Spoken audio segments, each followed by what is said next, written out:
Hello, hello, hello, hello. How are you all doing? For those of you that are new here, welcome. This is Off the Cuff Wednesday edition. On Friday, we have Double Decker Delora Day. That's off the cuff at noon Eastern, 9 a.m. Pacific. And then at night, we have 6 p.m. Thank you guys. So Rumble is working. Praise the Lord. I'm going to go really quickly. I've got a huge show to unpack. I mean, I'll go into that in a second. But let me just go over. We have a gathering coming up, as you know, July 4th and 5th. This is one of the ways we do it with joyandcountry.com. Now, I got to tell you, I put this on today. I was like, wow. The front is a little bit shorter. The back is a little bit longer. It is light and it is absolutely comes in 3 different colors. It's called Cool Fade Cotton Acid Wash Top. I mean, it's very hip. It's very hip for my 70s and 80s people. This color is ash black. It comes in 3 other colors, Jenna said. It's relaxed, lightweight. I have on the small, and there's still tons of room. So you can size down, guys, if you want. If you are a small, you still can wear this because it's an oversized top. It's really, when I tell you, really cool. With jeans, I mean, anything. Black pants, just beautiful. Necklace, Rose of Sharon cross. Okay, this has a cross. It's like almost a filigree, and it's got a rose in the middle, and then the matching earrings, which is the same thing. It's the cross with the rose in the middle and the vines. Absolutely beautiful. Jenna said, please understand, don't get upset with her if you get there and they're gone. There's only a couple left of these, This just came in. She said there's also new items on the website, jewelry, patriotic stuff. Great 4th of July tops. Oh my goodness. Go over there. I don't know which one I'm going to wear now. I'm like, I don't know. It's just so many. Go to the new tab on the website to check it out. As always, free U.S. shipping. If this is a first time order for you, along with free U.S. shipping, which you get all the time, use the code WELCOME10 and you will get 10% off. Okay. All right. So why am I doing this again? Why am I even bothering? I don't know if even a lot of people are going to watch it, but this is why I had to do it. I didn't want to go down the preterism road. Okay. And I'll explain to you what that is in a minute. But I got so pressed, and I mean, emails, comments. I actually had to shut down the comments in YouTube because people were like freaking out on both sides of the preterist issue.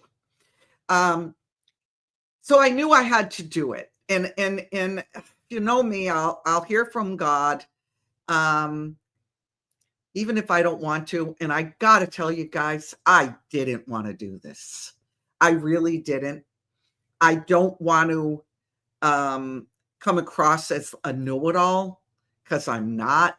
I'm like you. I do have access to some things maybe you don't have access to. But that doesn't mean I know everything. So I'm very careful with this stuff. But Satan's little season everywhere right now. After I lay this out, and I'm not even going to be able to take questions at the end because it's going to be long. Last time I checked, we have the freedom to believe anything we want. I will debate you on it. And I will tell you what I personally believe, and Dennis believes as well. But you, in the end, as long as it's respectful, can believe what you want. I don't have an issue with people disagreeing on here. I have an issue with disrespect. I have an issue with arguments, not disagreements, arguments that get personal. We deal with that in the world of politics and everything we deal with all the time. I'm not going to deal with it here. It's my little safe space with my friends and our community. And so I want to keep it that way. Okay. I didn't want to go into where Satan's little season comes from, but meaning the belief system, the preterism. But with the amount of comments and emails, like I said, I had to address it. After this video, fini for me. Finito. Done. Okay?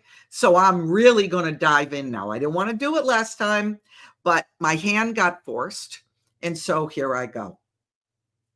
Preterism is what Satan's little season is based on. So some Christians are latching on. It doesn't mean they're not Christians. It means they see it a different way than I see it.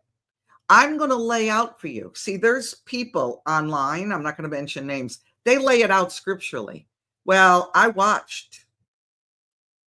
They missed it. They really missed it.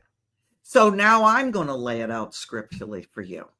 And I'm going to go down the rabbit hole that I didn't want, because I knew at that bottom of that rabbit hole could be some manure.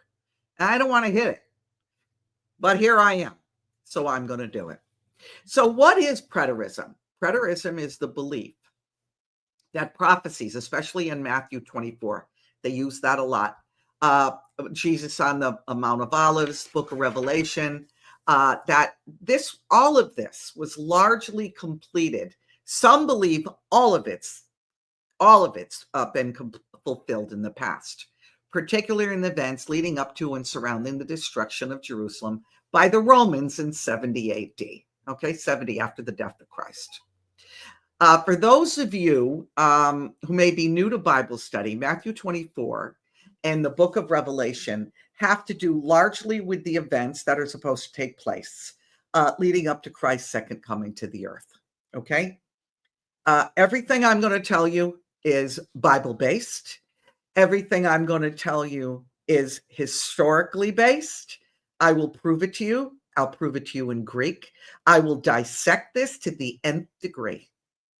You will walk away from here going, wait, maybe she's right. You might walk away from here saying, okay, now I believe it even more. I don't think so, but you never know. Some people really have a problem opening. I listened to people and was very objective. My problem is I found so many errors that I had to do this. So the word preterism is based on the Latin word preter, which means past. And that's what preterists believe.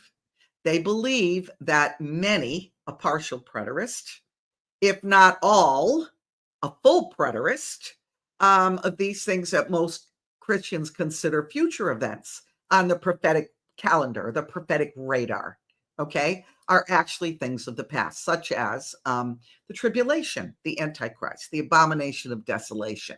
Jesus is coming, are all things that have already happened. Many preterists, believe that these things were, like I said, were fulfilled at the upheaval that happened when Jerusalem was ravaged by Rome in 70 AD. To me, when I read in 2 Timothy, preterism is actually very similar to what is making its rounds what was making its rounds in the early church. So let me read it.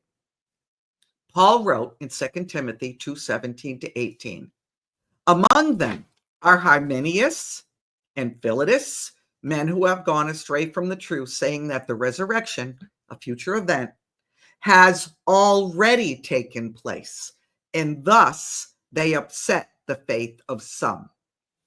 What Paul is telling us there is that in the first century, there were two men, Hymenaeus and Philetus, who were confusing people in the church because they were talking about a future event as though it already happened. It looks to me that these two men were the very first preterists. But they were not the only ones doing this. Paul mentions this kind of problem again in Thessalonica when he went there. And he wrote, when he left, wrote a letter to them. The second letter in 2 Thessalonians 2:1-3. This is what he said. Now we request you, brethren, with regard to the coming of our Lord Jesus Christ and our gathering together to him, that you may not be quickly shaken from your composure, or be disturbed either by the Spirit, or a message, or a letter, as if from us, to the effect that the day of the Lord, a reference to the tribulation still future, has already come. Let no one in any way deceive you. Now, I know what you're going to say, that's before our 70 AD, but let me continue. So even back then, still in the same century that Jesus walked the earth, people were speaking, and they were already saying, speaking of future events such as the tribulation, as if they had already taken place. Okay? We lay that out.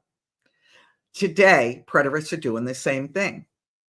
And I have a couple of friends that are preterists, and this is what I observed. And I rub shoulders with many people. It's that the effect they have on some people is the same as in the first century. They upset the faith of some. Other hearers are having their faith shaken or disturbed. This is one of the reasons I had to go down the preterist road. Now, I already said there are two main groups. Full preterists, they feel everything has happened, two camps. And the partial preterists, which believe some of the things have happened. Again, that's the Great Tribulation, the second coming of Jesus, the bodily resurrection of believers, the great white throne judgment. That's full preterists. They actually believe, the full preterists, that we are living in the new heaven and the new earth. Okay, so let me say that again. They actually believe, full preterists, that we are living in the new heaven and the new earth. Beam me up, Scotty, if that's true. That was talked about in Revelation 21 and 22. Of course, I have to completely overlook the plain understanding of the scriptures to try to explain what John the Apostle really meant when he said, during that time, Revelation 21:4, there shall no longer be any death, any mourning or crying or pain. I don't know about you. Maybe it's just me. I still have that. I still see that. So, Paul, now I know what you're going to say. Paul lived before that, but I'm not there yet. Now I'm going to prove it to you. Partial preterists believe that Matthew 24 and the book of Revelation have only largely been fulfilled.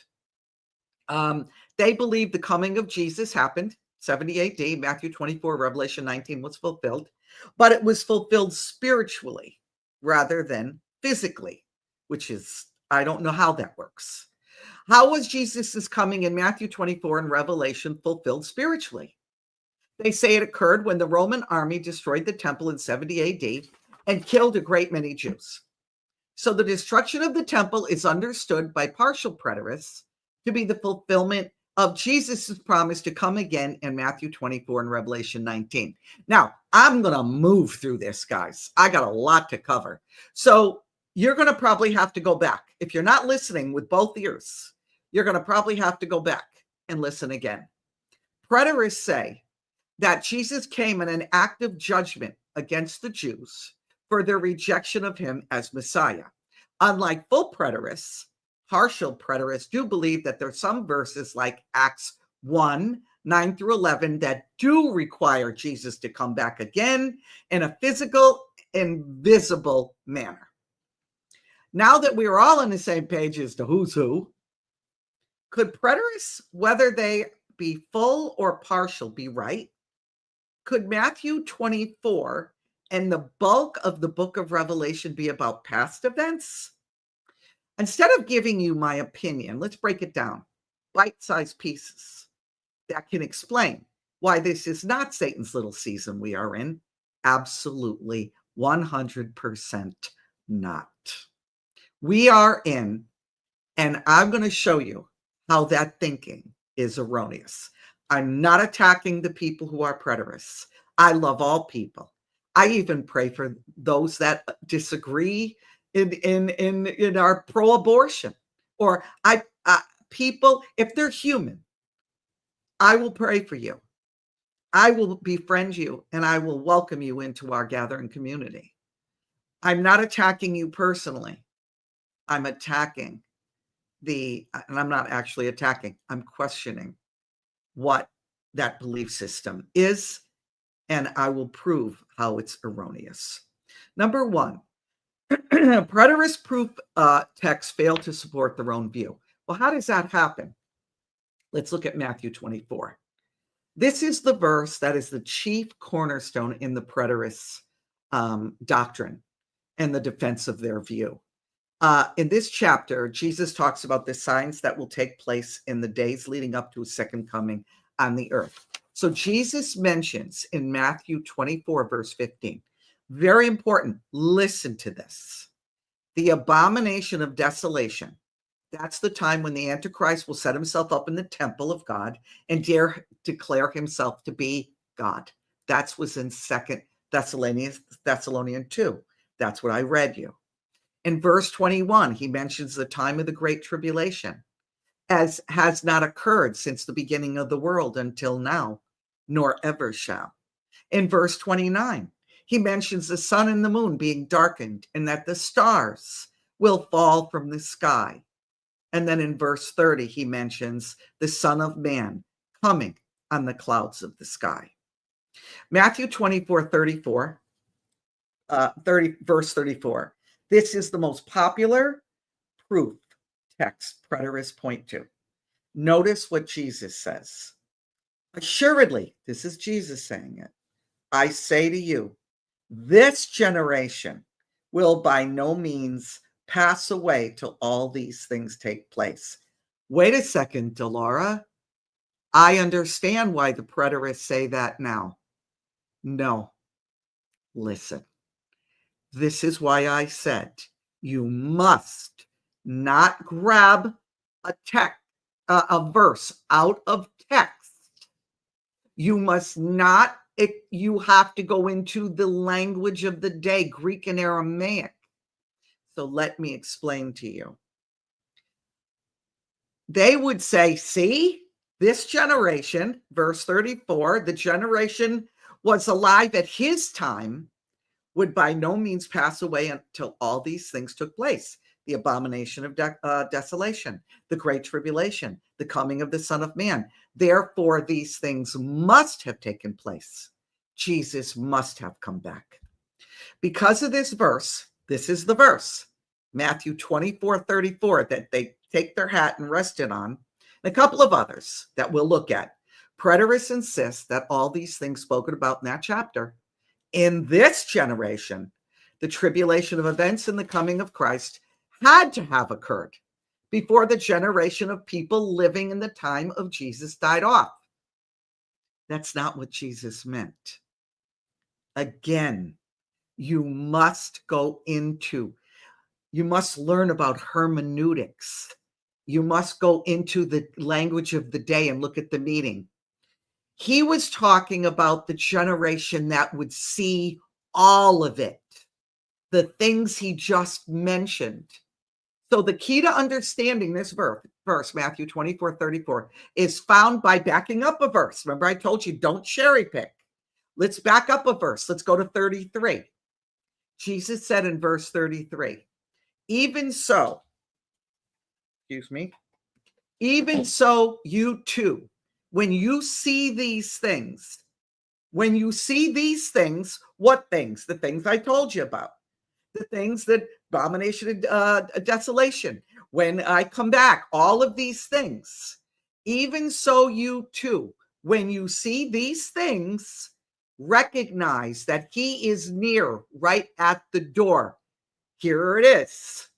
I say to you, this generation, what generation?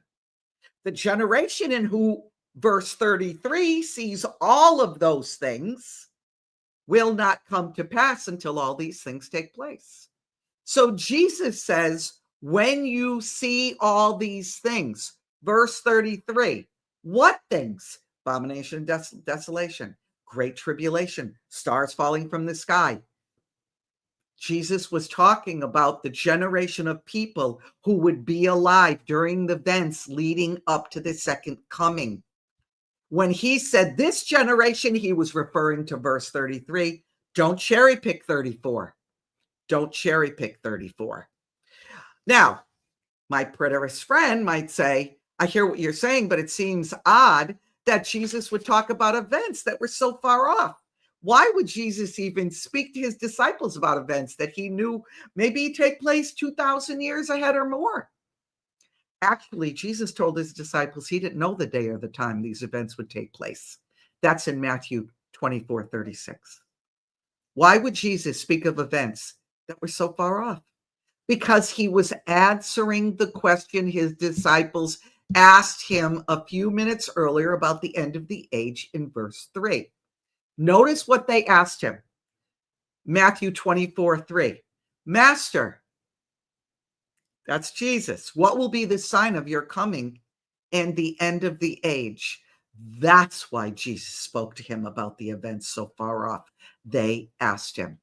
If what Jesus said in Matthew 24 was about events that would transpire in 70 AD, as preterists believe, then Jesus failed to answer their question. They asked him, what about the events? And so that's what Jesus told them about, events that they are in the future. So Matthew 24:34 fails on several accounts to support the preterist view. Another popular proof text for the preterist position is in Matthew 10:23. So let's go there. Jesus said to his disciples, when they persecute you in this city, flee to another. For assuredly, I say to you, you will not have gone through the cities of Israel before the Son of Man comes. Now again, my preterist friend would say, see, Jesus promised that he would come again before his disciples would finish evangelizing the cities of Israel. So he must have come in the first century. Is that what Jesus meant here? I don't think so. I'm going to reread the second half of the verse. Okay? This is what Jesus said. When they persecute you in this city, flee to another. For assuredly, I say to you, you will not have gone through the cities of Israel before the Son of Man comes. Now, there's a few different views regarding what Jesus might have meant here. Okay? So I want to be fair. Let's be fair. But I believe Jesus was simply telling his disciples, there's so much work to be done, so many cities to reach with the gospel, that they would not finish taking the gospel to their own country before his second coming. And if we're right that this is what Jesus meant, his prediction surely did come to pass. The disciples never did complete taking the gospel to all cities of Israel. Why? Because Israel, to a large degree, would have not received their message. Not at that time, more during this time. Jesus even alludes to the coming unrest, that people not being receptive to the gospel in the first parts of that verse. Notice again there, verse 23. When, not if, when, that's the word he used, they persecute you in this city, flee to another. That was going to be a common response. Then Jesus said, for surely I say to you, you will have not gone through the cities of Israel. That is, you'll not finish the task of taking the gospel to the Jewish people before the Son of Man comes. And that's exactly correct. And to this day, that still has not been accomplished. Persecution, Acts 8:1. And a prevailing Jewish, nobody's receptive, very few, to the gospel, prevented the disciples from going through city in Israel. And to this day, the job of taking the gospel to all the Jews is not complete. So let's continue. Other scriptures. Preterist friend. He appeals to the support of the position found in the book of Revelation, 4 verses.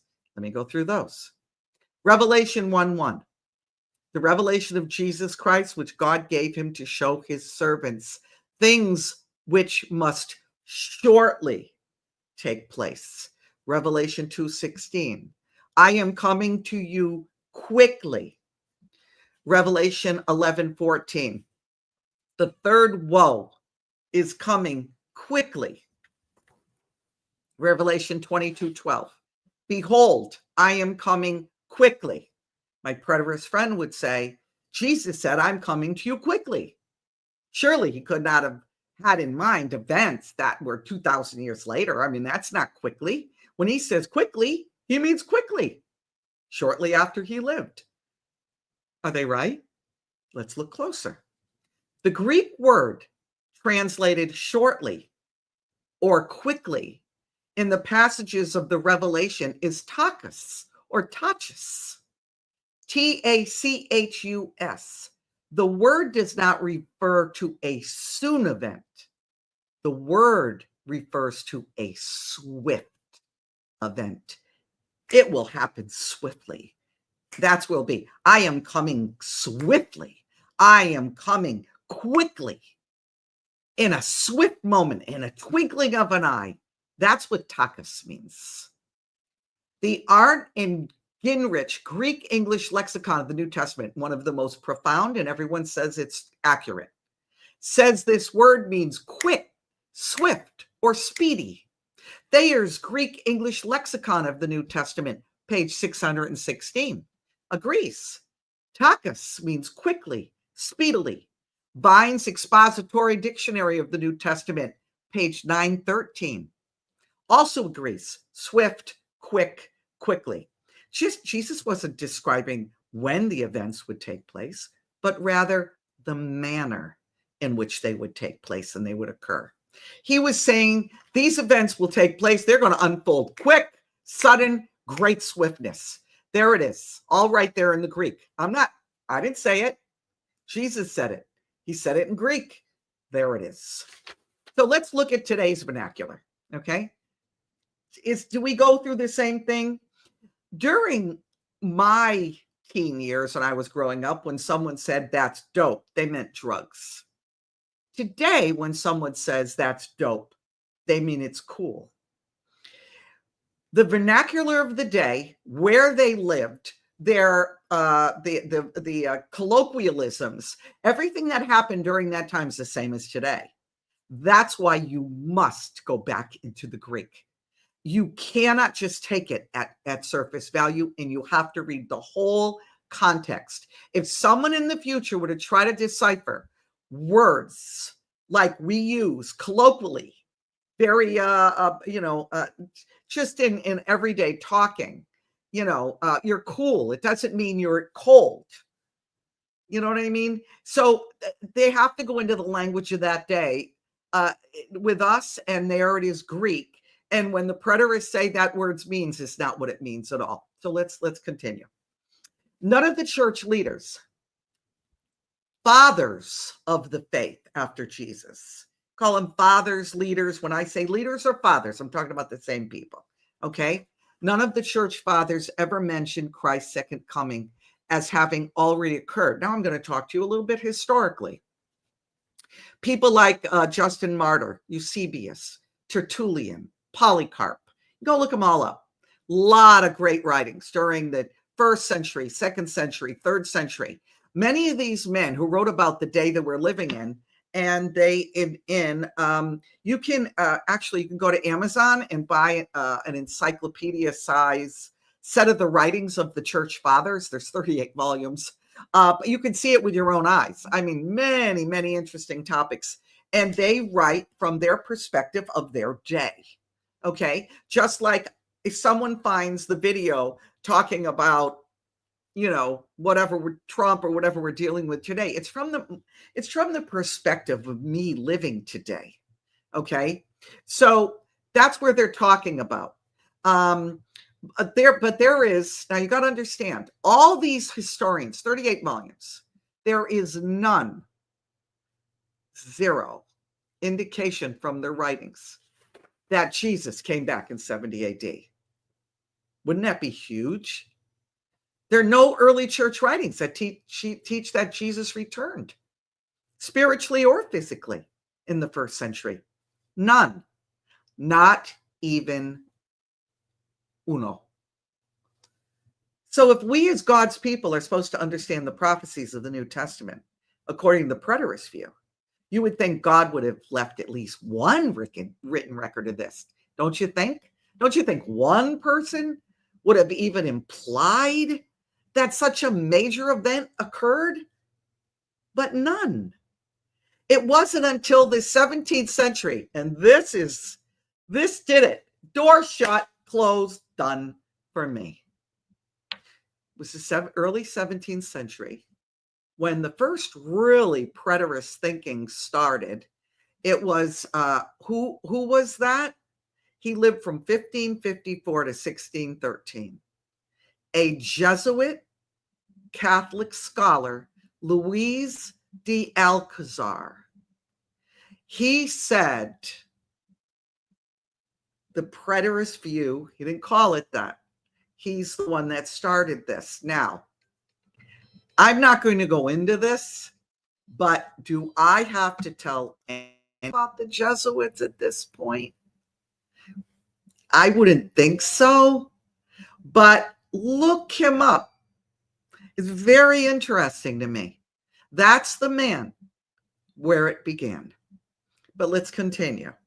The Christians that were alive during 70 AD, as well as hold on a second, guys, as well as the church fathers or leaders of that time, believed the second coming was a future event.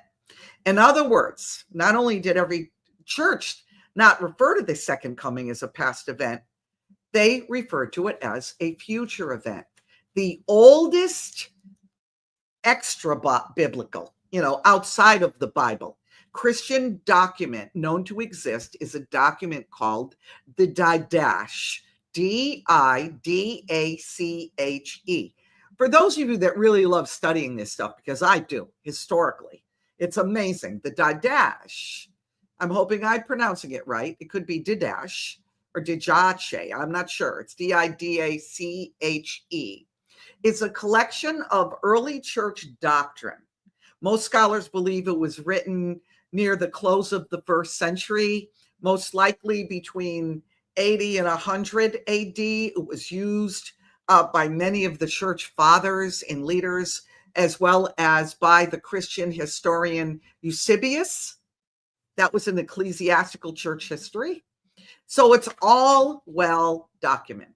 The full text of the Didache proves that those who lived through the events of 70 AD regarded the events spoken of in Matthew 20 and 25 as yet to be fulfilled prophecy. These are the church fathers that lived then, the church leaders.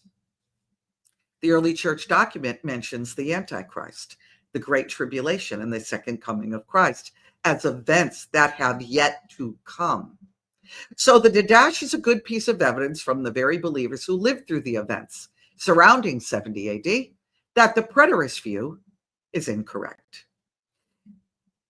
Also, with the Didache, church fathers like Papias and Clement of Rome, Ignatius, again, Polycarp, Justin Martyr, wrote of a future second coming. So my question is, this is what I asked myself, who would know better as to whether Jesus came back in 70 AD? Okay, think of it this way. What happened in 2020 that occurred around the world? Who would be better to explain it?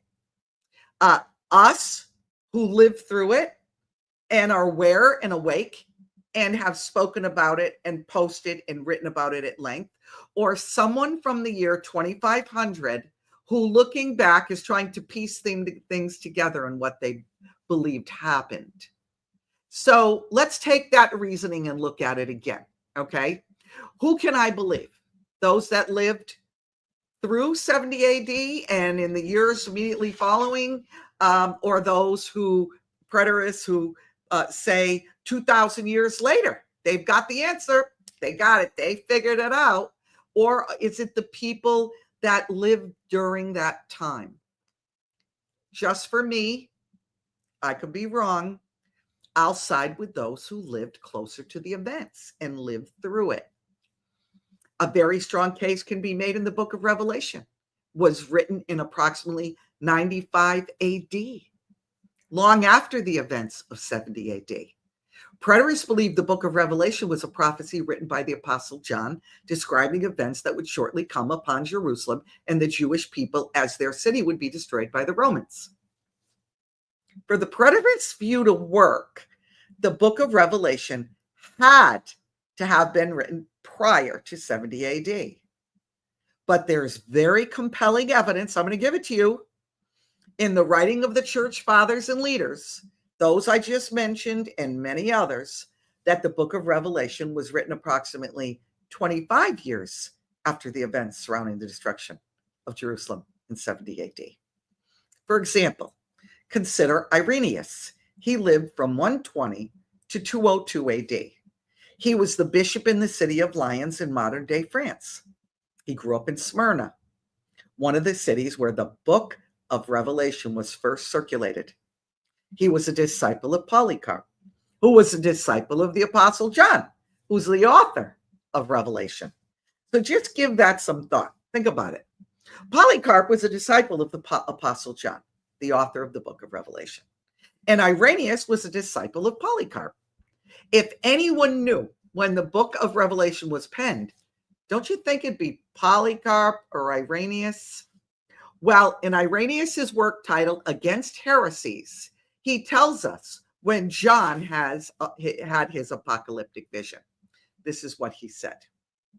We will not, however, incur the risk of pronouncing positively as to the name of Antichrist. For if it were necessary that his name should be distinctly revealed in the present time, it would have been announced by him, the Apostle John, who beheld the apocalyptic vision. Wait, what? Irenaeus lived 120 to 202 AD, believed that the Antichrist still had not been revealed. That throws a major earth-size wrench in the preterist viewpoint. But why? Preterists believed that the first century Caesar, Nero, was the Antichrist. That's not what Irenaeus thought. So let me go here. I'm going to explain the Nero connection. I really will. It's fascinating, guys, fascinating. But I don't want to lose this train of thought. I want you to notice when he says John the Apostle had his apocalyptic vision.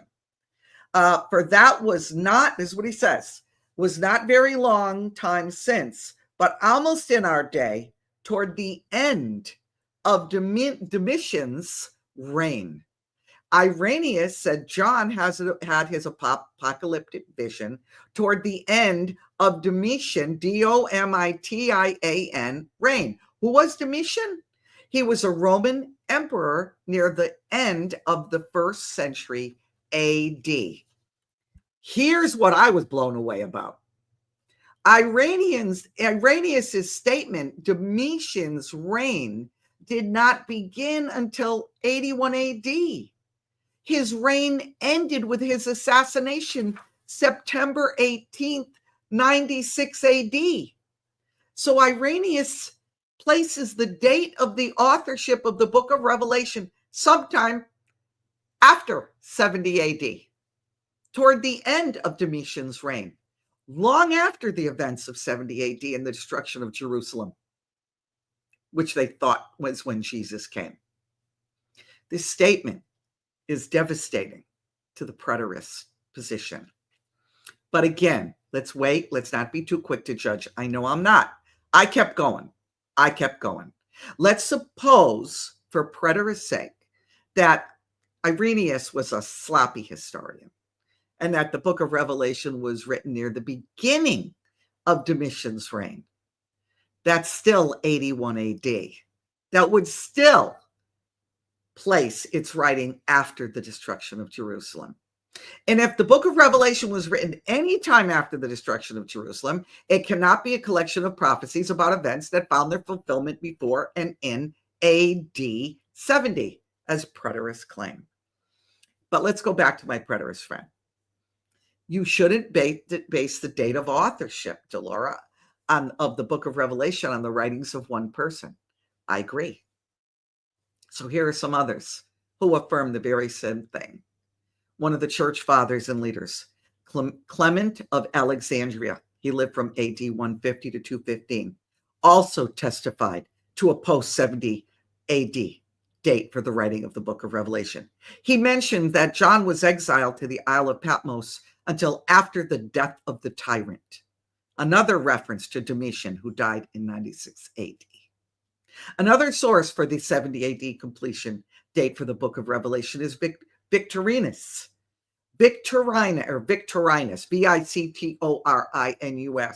was an early church bishop who suffered martyrdom.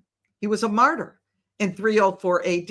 He said in his commentary about the book of Revelation that John had his vision of the apocalypse while he was on the island of Patmos, condemned to the mines of Caesar Domitian. Another early church source, I already mentioned him, Eusebius. He lived from 260 to 340 AD. He is known as the father of church history due to his classic ecclesiastical history. Several times his writing, he dates the book of Revelation to the reign of Domitian. In addition to those men, there was Jerome. Jerome, the one who translated the scriptures into Latin, lived from 340 to 419. He states early in two places that John was banished under Domitian, and that's when he wrote the book of Revelation. These statements from some of the most reliable names in early church history, for me, built a compelling case about the dates of the book of Revelation. But I said I'd go back to Nero, so I want to do that. The Roman Emperor Nero, we know that. It says he was crazy, he fiddled while Rome burned, could have not possibly been the Antichrist or the beast. But my preterist friend would say, oh yeah, absolutely. They believe the book of Revelation is now the account about things that have already been fulfilled. In an attempt to make that position work, they search high and low through historical records of the first century, primarily Josephus writings, and attempt to get historical details that could possibly make the fulfillment of what they believe happen. One of their beliefs is that the Antichrist was Nero. So let's take a look at this, and not so quickly to dismiss it. Let's look at it. Could this be? Could those passages about the Antichrist, the beast, the lawless one in 2 Thessalonians 2:9, could that be references to a coming world ruler, but references to the now dead Roman Emperor Nero? Preterists think so. But why? One friend of mine who is a preterist said that if you applied gematria, a Jewish way of assigning numerical value to letters to Nero's name, you actually end up with the number 666, which is in Revelation 13:18. So let's discuss that. If you number crunch Nero's name, doesn't work in Greek. The language, the book of Revelation that Apostle John wrote, was in Greek. And the language that all the people in all of Asia Minor spoke doesn't work. So preterists take Nero's name and convert it to Hebrew, but it still doesn't add up to 666. So preterists add one of Nero's titles, Caesar, to his name, but it still doesn't quite add up. So they rely on an abnormal spelling of the word Caesar that drops a Hebrew letter from the normal spelling, and then hocus pocus dominocus, it works. The letters add up to 666. Well, you can, and honestly, I did this, you can make almost any name add up to 666 if you tinker with it enough, changing the letters, adding titles, misspelling words. But even if Nero's name did add up to 666, no one in the early church seemed to be able to figure this out. None of the church fathers or early commentators or church leaders identify Nero as the Antichrist or even associate him with the number 666. None. In fact, the earliest mention of Nero possibly having been the Antichrist was with the Jesuits in 1831. There are the Jesuits again. And there's plenty of reasons why the early church didn't think Nero was the Antichrist. The facts surrounding his life don't come, they don't jive with the Bible. They just doesn't add up. Let's look at 2 Thessalonians 2. This is what it says, verse 8. And then the lawless one, that is one of the titles given to the coming world leader, just so you know, will be revealed, whom the Lord will consume with the breath of his mouth and destroy with the brightness of his coming. So how does the Bible say lawless one, the Antichrist, brought to an end by the Lord? When will that happen? Notice the verse again, at his coming. The Bible teaches that the lawless one, the Antichrist, will be brought to an end by the Lord himself at his coming. You can find that, look it up, 2 Thessalonians 2:8 and Revelation 19, verses 19 and 20. Well, this verse is problematic for the preterist view. But why? This was not how Nero died. Suetonius, a first century Roman historian, okay? Roman historian writing everything down that happened during Rome and during Nero, tells us that Nero committed suicide at the age of 31 when he drove a dagger into his own throat. That's from a Roman historian of that day. Far from being consumed by the breath of Christ's coming, Nero actually took his own life. Nero committed suicide 2 years before preterists say Jesus came back. It was actually 68 AD. Preterists believe Jesus' prophecy about coming back in Matthew 24 was fulfilled in 70 AD, but Nero committed suicide June of 68 AD, 2 years before 70 AD. Obviously, this couldn't have been a fulfillment. Now, Daniel 9:27 said that this coming world leader will make a 7-year covenant relating to Israel. Nero never made such a covenant. The Bible says that this coming world leader will take his seat in the temple of God, displaying himself as being God. 2 Thessalonians 2:4. It never happened. Nero never stepped foot in the temple in Jerusalem. In fact, Nero never stepped foot in the city of Jerusalem. Revelation 13:16-17 says, under the Antichrist's coming government, people will be given a mark on their hand or forehead that will permit them to buy and sell. Nothing of that sort ever happened under Nero, nor ever has to this day. Seem like we're getting close? Yeah, that's not happened yet. None of these things have ever happened. The tribulation events in the book of Revelation are too global, too cataclysmic, too ginormous to be attributed to the destruction of Jerusalem in 70 AD. Look, the book of Revelation tells us in the coming tribulation, when God's wrath is poured upon all the world, a world that rejects God, the earth will experience 3 waves of judgment, with each wave containing 7 judgments. The book of Revelation tells us 7 seal judgments, 7 trumpet judgments, 7 bowl judgments. Not going into that. You got 4 hours? Judgments that will devastate the earth. Jesus said in Matthew 24:21 that it will be a time of great tribulation, such has not been seen since the beginning of the world on this time, nor shall ever be again. Listen to some of the judgments described in the book of Revelation. Revelation 8:8-9. Then the second angel sounded, and something like a great mountain burning with fire was thrown into the sea, and 1/3 of the sea became blood, and 1/3 of the living creatures in the sea died, and 1/3 of the ships were destroyed. When did that ever happen in the events surrounding the destruction of Jerusalem?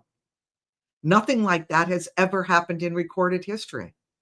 Look at the historians from 1st, 2nd, and 3rd century. Never even mentioned that happening. Let's take another one. Revelation 16:18-19. There was a great earthquake. Such a mighty and great earthquake had never occurred since men were on the earth. Now, the great city, reference to Jerusalem, by the way, was divided into 3 parts, and the cities of the nations fell. When in the first century, or any other one for that matter, was there an earthquake that not only split Jerusalem into 3 parts, but caused the cities of all nations to fall? That earthquake is still to come. The book of Revelation also prophesies about an event that will wipe out 25% of the earth's population. Revelation 6:8. And power was given to them over a fourth of the earth to kill with sword, with hunger, with death, and by the beasts of the earth. When was a fourth of the earth killed? Not in the first century. Not that we know of. In another prophecy, Revelation 9:18, the Apostle John sees the future and describes 3 plagues that will wipe out 1/3 of the remaining population. Revelation 9:18 says, by these 3 plagues, a third of mankind will be killed. Was a third of mankind killed by 3 plagues in the first century? No. Revelation 11:5-6 prophesies of 2 witnesses who will prophesy 1,260 days, clothed in sackcloth in Jerusalem, who will be able to destroy their enemies with fire, who will be able to smite the earth with every plague as often as they desire. The Apostle John goes on to say, in what he saw, that these 2 witnesses will be killed, only to be resurrected and carried up to heaven in the sight of the enemies. There is no record at all that happened in the first century. Where is there mention of any of these things being literally, spiritually, anywhere in history or biblically? None of the events mentioned have happened. For this to have happened, you have to ignore the Bible as well as history, historical leaders, historical fathers, church leaders, by those who lived during that time. You have to ignore literal meaning of words used in scriptures. You have to interpret the scriptures in a way that will work for their assumption that Jesus came back already in 70 AD. When these prophecies are fulfilled, they are going to be fulfilled literally, just like the prophecies surrounding God's past judgments were: the destruction of Sodom and Gomorrah, the judgments against Pharaoh in Egypt shortly after Exodus, the destruction of the world in the Genesis flood, literally. So let me conclude with this. For me, this is the end of this topic. I'm not going down the debate road of Satan's little season again. It's done. It's over. I proved it to myself. I listened to them. I listened to several people. I couldn't even listen because they take so many things out of context. So I had to do this. Preterist proof texts fail to support their own view. None of the church fathers and leaders mentioned Christ's second coming as having already occurred. The Christians alive during 70 AD, as well as the church leaders and fathers, believed the second coming was a future event. A strong case can be made in the book of Revelation that was written after 70 AD, long after those events that have not happened. The Roman Emperor Nero could not possibly have been the Antichrist or the beast, as preterists suggest. The tribulation events in the book of Revelation are too global, too far-reaching, too catastrophic to be attributed to Rome's destruction of Jerusalem in 70 AD. Any one of these reasons alone is a great reason to doubt the preterist position. All of these reasons together are reasons, in my opinion, to reject it. That's where I'm living. My final word on this is this: be a Berean or a Berean, however you want to pronounce it. That's Acts 17:11. Examine the scriptures. Test everything you hear. Test it in the language it was written. Test it historically. There are a lot of strange teachings out there right now. It's important that you know the Bible, Know the translation. Know the context. Do not cherry pick one verse and build a doctrine on it. And then you cannot be swayed into every new doctrine that comes your way, because I promise you, this is not the end of it. Now, I normally would take questions. I'm not going to take questions because after studying that out and after proving it and after delivering it, I'm exhausted and probably going to go take a nap. I proved it to you scripturally. I proved it to you historically. I proved it to you in the verse. Translation. I don't know how else to prove it. I'm done with Satan's little season. I love you all. I have nothing left for questions. Maybe at some other point I will, but I can't. I didn't actually get to even read any of what you've said. If you continue this in the comments in Rumble, be nice, or I will delete it, or people who work with me will delete it. So please do that. Disagreeing is okay. Disrespect is never. I love y'all.